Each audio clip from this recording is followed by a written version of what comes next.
दुनिया भर में हो रहे समुद्री यातायात को लेकर 100 से ज्यादा देशों में एक एग्रीमेंट हुआ है, जिसे यूएन क्लोज यानी united nations convention on the law of the sea कहा जाता है। इस कानून के तहत किसी भी देश की जमीन से 12 नॉटिकल मील तक उस देश की समुद्री सीमा मानी जाती है।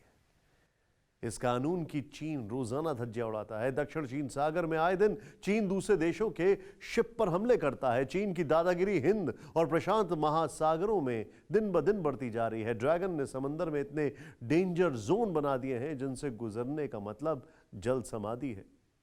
टेलीसीरीज के इस एपिसोड में देखिए बेड़ा, area at risk.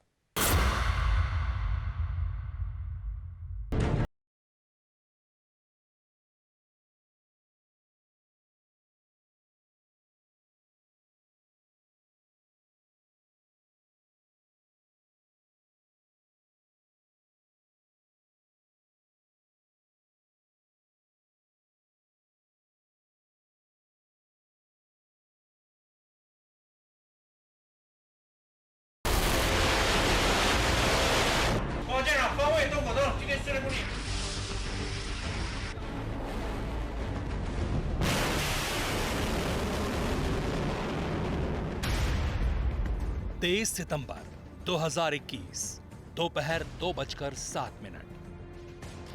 19 Jangi jet, 12 J-16 और 2 J-11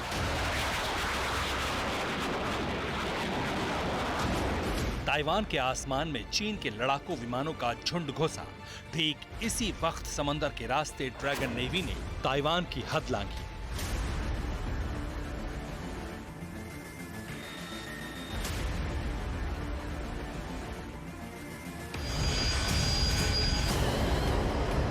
चाइनीज तानाशाह के हुक्म पर बॉम्बर और न्यूक्लियर सबमरीन एक्शन मोड में थे। ये ऑकस के ऐलान के बाद का वाकया था। क्या ये महज इत्तेफाक था कि चीन की पीएलए के सभी विंग एक्टिव हो गए थे? यकीनन नहीं। बीजिंग से ऑर्डर आया ताइवान के एक आवेदन के बाद। ताइवान ने 11 देशों के पैसिफिक ट्रेड ग्रुप में सदस्यता के लिए आवेदन दिया था। CPTT यानी comprehensive and progressive agreement for trans Pacific partnership Taiwan जैसे ओलंपिक्स में चाइनीज ताइपे के नाम से हिस्सा लेता है। CPTPP की सदस्यता के लिए ताइवान ने अलग नाम से आवेदन किया। विश्व व्यापार संगठन में Taiwan separate customs territory of Taiwan, Penghu और किनमेन नाम का इस्तेमाल करता है। ऑकस के बाद चीन को यह दूसरा सेटबैक था। जापान ने जैसे ही ताइवान को सदस्य बनाने का समर्थन किया, शी जिनपिंग तिलमिला उठे। बौखलाए ड्रैगन ने ताइवान में वॉर रिहर्सल शुरू कर दी थी।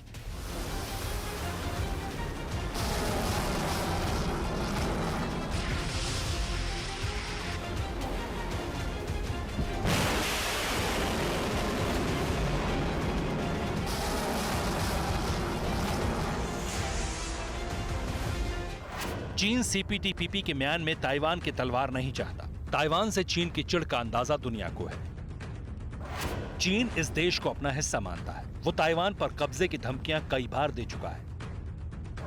अमेरिका के विरोध के बावजूद चीन ताइवान को उसके समुद्री क्षेत्र को हड़पने पर तुला है। ड्रैगन नेवी इस मिशन में कई साल से लगी है।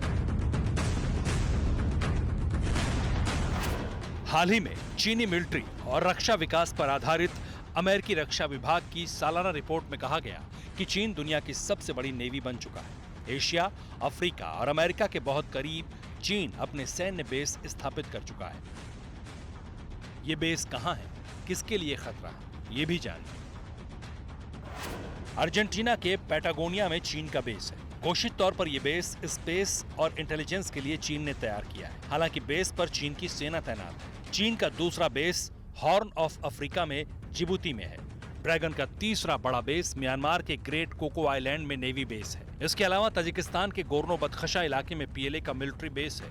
पाकिस्तान के ग्वादर पोर्ट पर एक तरह से चीन का ही अधिकार है। मालदीव में ड्रैगन नेवी और मिलिट्री का बेस है।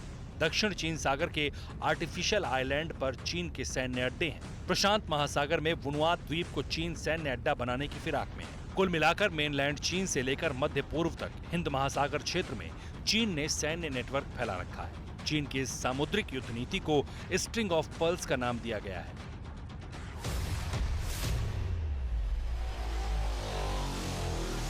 अर्जेंटीना में ग्लेशियर्स, पहाड़ों और झीलों के लिए मशहूर इलाके पैटागोनिया के न्यूकेन में चीन का बेस अमेरिका के लिए सबसे बड़ी चुनौती है। चीन ने यहाँ स्पेस स्टेशन की सुविधा के बहाने पीपल्स लिबरेशन आर्मी की तैनाती कर रखी है।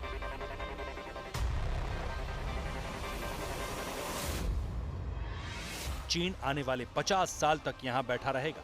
अर्जेंटीना से समझौते के तहत ड्रैगन को इस बेस में 50 साल तक टैक्स की छूट दी गई है। चीन की इन चालबाजियों को सबसे पहले भारत ने समझा। अमेरिका ही नहीं, दुनिया को भारत जिनपिंग की विस्तारवादी एजेंडे से आगाह करते रहे। अमेरिका ही नहीं, पूरी दुनिया को भारत जिनपिंग के विस्तारवादी एजेंडे से आगाह करता रहा। अब जब खतरे ने सुपर पावर के चौखट पर दस्तक दे दी, तब जो बाइडेन एक्शन में आए। लेकिन ब्लू बैटल ग्राउंड में एक गलत स्टेप सुनामी लाने के लिए काफी होगा।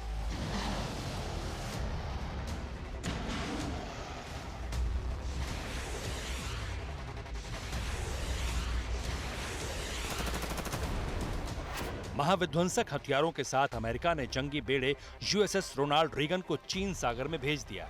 अमेरिका का ये जंगी बेड़ा अकेले दम किसी भी नेवी के चीथड़े उड़ा सकता है।